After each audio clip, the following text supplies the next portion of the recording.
mereka itu kan punya karakter, mereka mereka mereka punya pola pikir, mereka punya selera, mereka punya pilihan, mereka punya sesuatu yang membuat mereka berpikir. Bagiku itu adalah pendekatan untuk memahami, membangun sebuah karakter.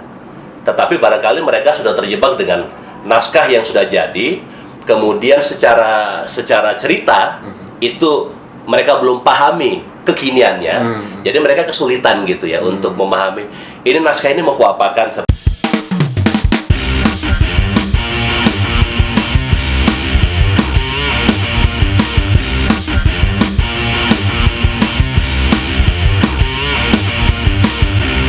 Nah, ini mungkin sedikit membahas tentang gadget, Mas. Mas juga mengalami masa-masa ketika belum ada, ya bukannya nggak ada gadget ya, belum ada smartphone, di mana seorang aktor berproses ya memang dengan tubuhnya, dengan ya kekayaan bagaimana dia membaca peristiwa, bagaimana dia melihat sekitar. Kemudian sekarang sudah mulai ada smartphone, sudah mulai ada gawai. Apa yang Mas rasakan berbeda dari proses ketika ada gawai dan setelah ada gawai, sebelum ada gawai dan setelah ada gawai itu, apa yang paling terasa selain mungkin tadi ya soal mungkin lebih pasif atau tidak proaktif, apalagi Mas yang ditemukan? Aku ya apa ya, bener-bener udah merasa sendiri gitu, udah monolog sendiri, kerja kreatif sendiri, aku butuh orang, aku butuh partner, kemudian aku berupaya untuk memotivasi. Kemudian aku dibenturkan dengan perboden gitu kan, kemudian dibenturkan dengan tembok, dan aku harus menggunakan metode apa lagi gitu, gitu sampai kemudian aku harus menyerahkan diriku, aku ngikut maunya mereka apa gitu. Bahkan kemudian kalau dalam konteks pendidikan di kelas aku harus menjadi badut gitu. Tapi ketika udah aku masukkan ke dalam materi, udah mulai mikir berat gitu.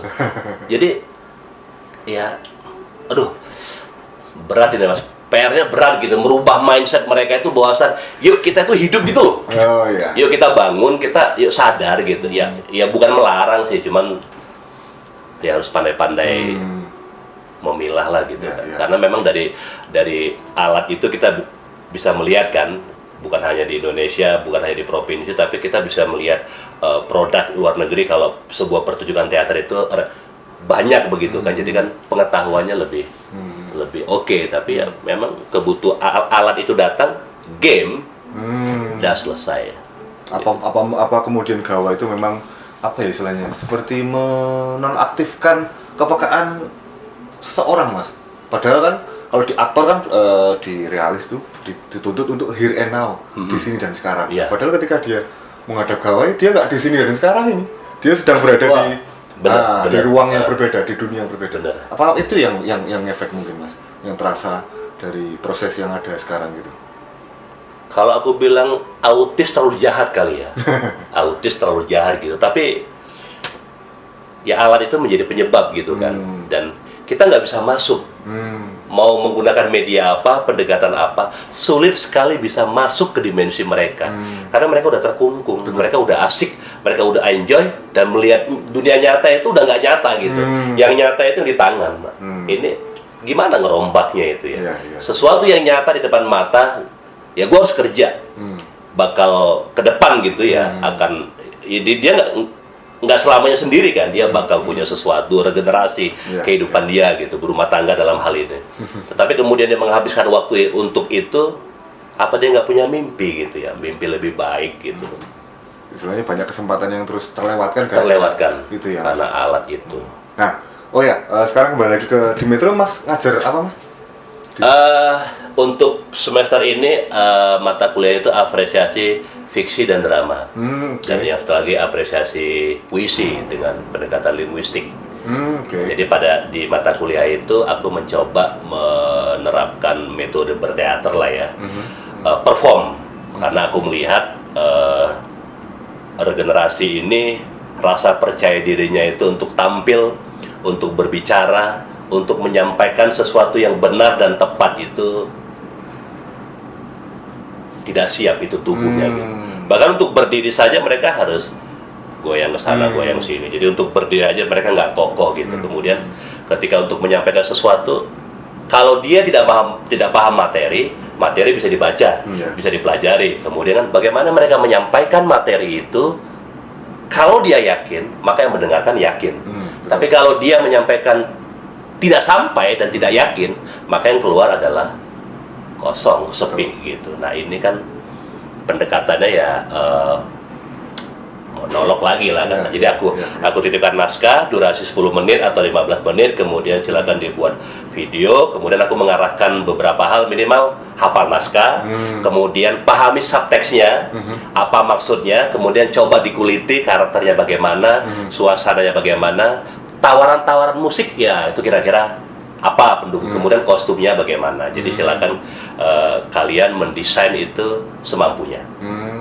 Nah di situ kan nanti aku bisa melihat siapa di antara mereka yang hidupnya sedikit agak sempurna, gitu. Jadi tidak begitu terkontaminasi. Mungkin kita melihat dia adalah bagian dari orang-orang yang gadget, tapi ternyata dia mampu membatasi itu. Harapanku itu kan bisa kelihatan siapa yang bisa menempatkan sesuatu pada teman. Oh ini siapa ya? Oke benar. Nah alhamdulillah 2 minggu terakhir itu ada beberapa mahasiswa yang itu udah secara teori, secara hafalan itu ya udah hampir 75%. Tapi yang keluar itu belum siap. Yang keluar itu masih baru teks. Jadi teksnya belum ngomong, belum berbicara. Masih hafalan. Masih hafalan gitu, masih hafalan. Oke. Nah, ini menarik juga ngomongin soal apresiasi sastra tadi ya Mas ya. Iya. Nah, ini aku tahu dan aku yakin tidak semua aktor sebenarnya tertarik kepada dunia sastra. Ada juga, dan pun sebaliknya tidak semua orang yang tertarik dunia sastra tertarik kepada dunia teater. Nah, kalau menurut Mas sendiri seberapa penting sih seorang aktor untuk istilahnya ya mempelajari atau paling nggak menikmati sebuah karya sastra? Ketika dia memahami sesuatu, apalagi dia seorang aktor gitu ya, atau dia mencintai frame seni gitu, maka bagiku membaca adalah sebuah kepekaan. Melihat sebuah pertunjukan seni rupa itu adalah melatih kepekaan. Maka dengan melihat mereka akan menemukan sesuatu, dengan membaca mereka akan menemukan sesuatu. Dan ada dimensi yang berbeda antara karya W.S. Rendra dengan Sapardi Djoko Damono. Ada referensi, ada pembanding. Nah, bangunan-bangunan suasana itu tanpa disadari ketika membaca perlarik secara pelan-pelan akan ada bangunan-bangunan, oh kalau W.S. Rendra sekian, kalau Sapardi sekian. Walaupun mereka tidak tahu batasan-batasan itu. Karena bagiku membaca itu adalah sesuatu yang baik ketika membacanya atau readingnya itu benar. Apa? Ya bacalah pelan-pelan, pahami pelan-pelan, kemudian praktekkan. Apa maksud prakteknya? Semakin banyak membaca antologi puisi, maka kepekaan itu akan muncul. Bagaimana kepekaan itu muncul? Bagaimana dia mampu menguasai karakter, sementara dia nggak punya memori, dia nggak punya referensi. Nah, membaca adalah salah satu referensi untuk membangun karakter. Sekalipun dia nggak tahu, ini karakternya dia usia 80 tahun. Tetapi kan dia punya memori. Oh, kalau Sapardi, Sutarji, W.S. Rendra sekian-sekian gitu. Nah, kalau bacanya benar, artinya mengulang-mengulang, banyak membaca, banyak referensi, aku yakin itu membantu kok Mas. Sangat membantu. Karena mungkin ini ya Mas, kalau di keaktoran kan tidak semua orang memiliki kesempatan untuk mengalami hidup yang dialami orang lain. Ya. Nah, salah satu pendekatan mungkin dengan membaca. Membaca pendekatannya gitu. Oke. Berarti memang tidak melulu hanya membaca naskah drama, seharusnya memang membaca literasi apapun yang mungkin. Ya, cerpen, betul, novel gitu ya. Kalau di puisi ada keterbatasan, kita pindah ke cerpen, agak meluas. Nah, nanti dia akan semakin kaya, ketemu di novel, dia semakin liar kan? Karena novel itu kan ngeri itu ceritanya. Selesai, jadi selesai gitu. Nah, biarkan dia, kalau menurutku gitu, kita kasih puisi ini, karena kan nggak semua orang suka puisi ya. Apaan sih puisi? Gua nggak ngerti, nggak paham gitu. Setiap alang udah nggak ngerti, udah to the point aja gitu. Tetapi jangan lupa ini ilmu, ini ilmu yang luar biasa gitu kan, dan tidak semua orang mampu membuat. Minimal kita membaca saja. Kalau tidak bisa membuat, ya membaca. Kalaupun membaca nggak bisa, dengerin aja gitu. Jadi ada hal yang paling sederhana, klik channel apa, maka dengarkan. kalaupun itu juga tidak bisa terjadi, tinggalkan pilihanmu gitu kan. Ya udah, lo jadi apa kayak gitu, ya nggak usah gitu. Kenapa kemudian melihat sebuah pameran seni rupa muncul kepekaan itu? Karena ini aku dapatkan dari almarhum di Jogja juga itu, Mas Sri Harjianto Said, perupa itu di Indonesia. Itu kan anak beranak, itu suami istri itu kan pelukis itu.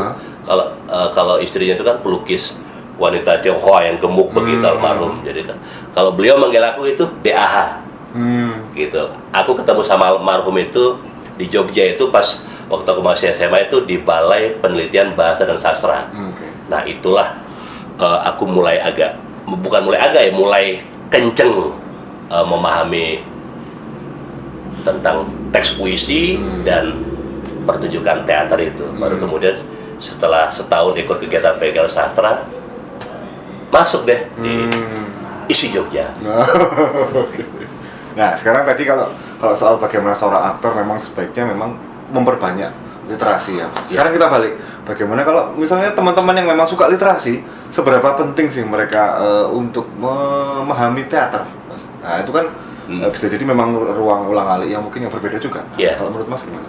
Kalau mereka mau memahami teater itu apa, langkah awal yang harus mereka pahami, mereka itu kan punya karakter, mereka punya pola pikir, mereka punya selera, mereka punya pilihan, mereka punya sesuatu yang membuat mereka berpikir.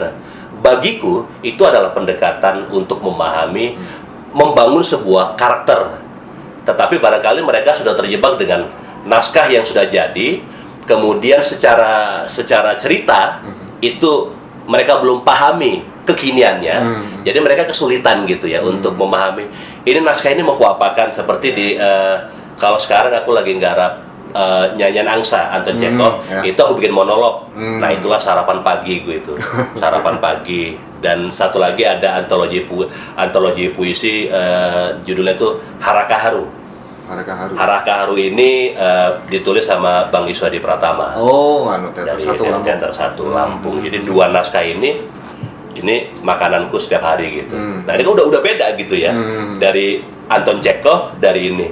Nah lagi-lagi mereka tidak akan bisa menemukan apa itu karakter, apa asiknya berteater, apa sih nikmatnya seni peran itu gitu, ketika mereka tidak mau membuka diri gitu, tidak mau. Tapi agak sulit juga ya, agak sulit juga ini. Ya memang ini PR juga gitu, karena memang tidak semuanya suka dengan seni peran, tapi hidupmu itu adalah bagian dari seni peran gitu. Bagaimana kau berjalan, bagaimana kau ketemu dengan seorang wanita, bagaimana kau membuat deadline, berapa durasi tempo yang harus kau lakukan, menyatakan sebuah pernyataan kalau lu mau nggak sih gitu, jadi sesuatu yang berarti dalam hidupku. Nah itu kan dia udah membuat sebuah desain, membuat sebuah konsep penyutradaraan dalam ruang lingkup kecil, real hidup gitu kan. Nah, kenapa sih mereka tidak mau memindahkan itu gitu loh? Apa bedanya? Lebih asik sebenarnya gitu. Nah, mereka terjebak dengan emosi cinta yang sejati, sesuatu yang semu gitu. Itu kan asik gitu loh. Tinggal memindahkan saja gitu.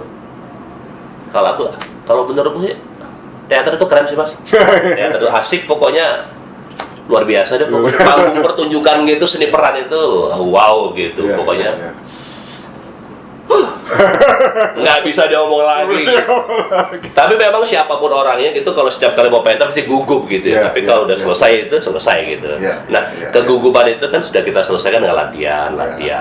Karena memang itu yang harus kita persiapkan untuk membuat sebuah utuh pertunjukan. Nah, mungkin ini terakhir Mas. Kembali lagi soal monolog. Tadi Mas Duma sendiri sering, bukan sering, memang mendisiplinkan diri untuk melatih keaktorannya, khususnya dalam hal monolog setiap hari. Nah, menurut Mas penting nggak seorang yang ketika belajar monolog itu harus ada pendampingnya Mas? Paling nggak entah sutradara kah atau entah sama-sama aktor yang mungkin bisa melihat. Penting. Wah, gimana tuh?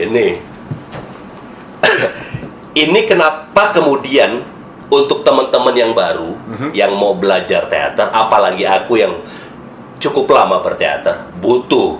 Karena sutradara adalah kacamata pertama mewakili penonton yang lain. Tetapi kita harus menemukan seseorang yang tepat untuk mendampingi keaktoran kita. Kalau tidak tepat, maka sasarannya kacau. Capaiannya kacau, hasilnya tidak baik, dan dia tidak akan menjadi seorang aktor yang baik. Maka sangat dibutuhkan pendamping yang vokalnya kurang nih.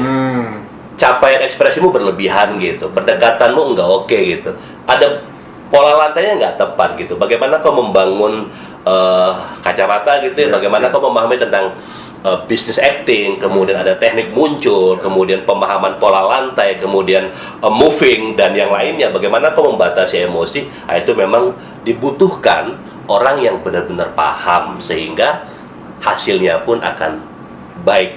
Nah, jadi produk yang baik itu, ya sekalipun produknya tidak baik, belum baik, atau masih berapa persen gitu, masih kecambah gitu, masih bibit, tapi kalau yang ngedampingi ini keren, aman, tinggal dia mau nggak menyerahkan dirinya kepada pendamping dan waktu. Lagi-lagi bersahabatlah dengan waktu, bermainlah dengan waktu, relakan dirimu untuk bermain dengan waktu. Tidak ada yang rugi.